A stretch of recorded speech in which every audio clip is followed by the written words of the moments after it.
Welcome to our YouTube channel. Here we travel back in time to explore the hidden stories of our world, from the rise of the first humans to the birth of ancient empires. Every story brings us closer to the roots of civilization. So sit back, relax, and join us on this journey through history. In the beginning, there were no countries, no kings, no borders. Only the endless land and the wind that carried the voices of wandering people. They moved from place to place, following the rivers and the stars, sleeping under open skies, waiting for the sun to rise again. But time began to whisper change along the banks of two mighty rivers, the Tigris and the Euphrates here.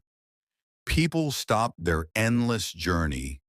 They saw the water and the rich black soil. They planted seeds, and the earth answered with life.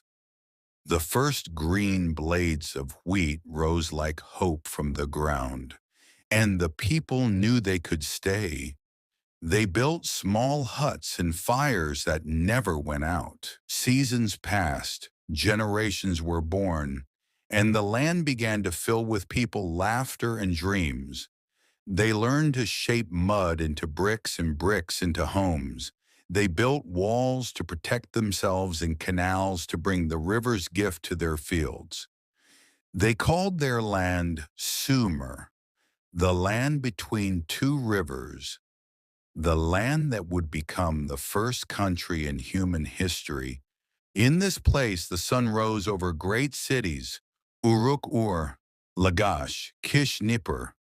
Their names carried in the wind, each city had its own ruler, its own temple, its own god. But together they shared one heart, the heart of civilization. In Uruk, the largest of them, all the streets were alive. The air filled with the sound of carts and footsteps, traders calling to one another, the smell of bread and copper and wet clay rising from the market. The people of Sumer were builders of more than walls.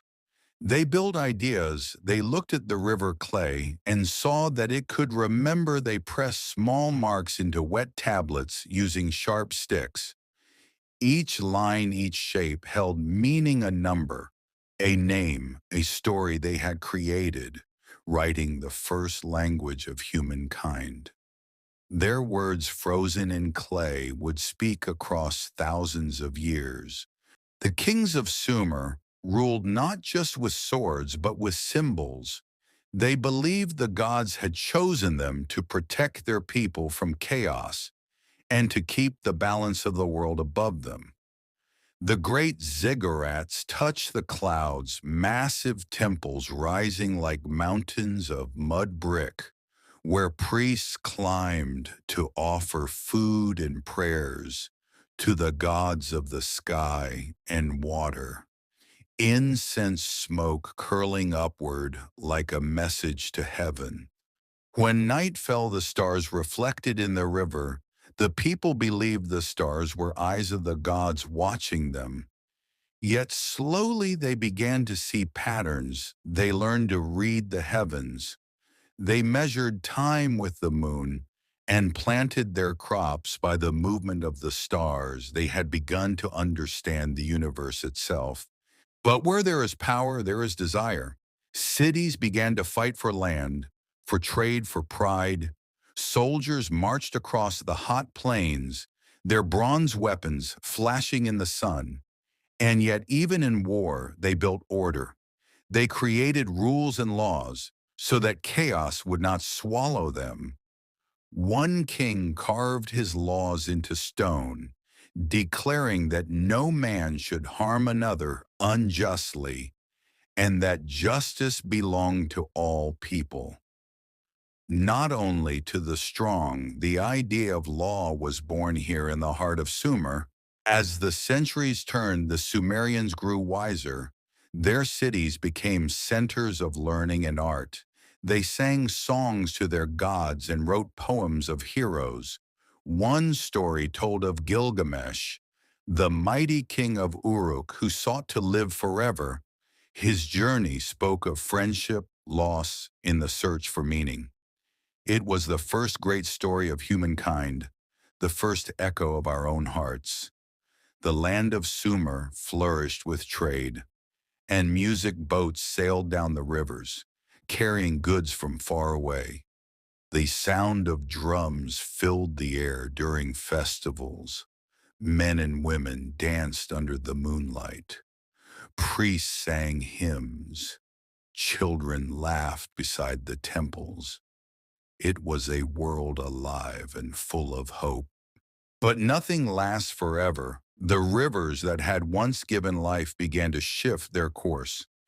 Enemies came from distant lands. The cities fell one by one until only ruins remained buried under sand. In time, Sumer disappeared, but its soul did not die. It lived on in the lands that followed Egypt, Babylon, Persia, Greece, and Rome. Each carried a spark from Sumer, the dream of a land united by law, faith, and purpose. Thousands of years later, explorers would dig beneath the desert and find the clay tablets of the Sumerians, the first written words, the first laws, the first stories of love and courage and sorrow. When they were read, the voice of Sumer spoke again after 4,000 years, whispering that this was where it all began. When you close your eyes, you can still see it, the golden sun over the river, the sound of children laughing, the king standing before the temple, the smell of rain on the dry earth, the slow heartbeat of the world itself, learning to live together as one people, one land, one story. Sumer, the first country born from the dreams of humankind, the first light of civilization, the beginning of us all.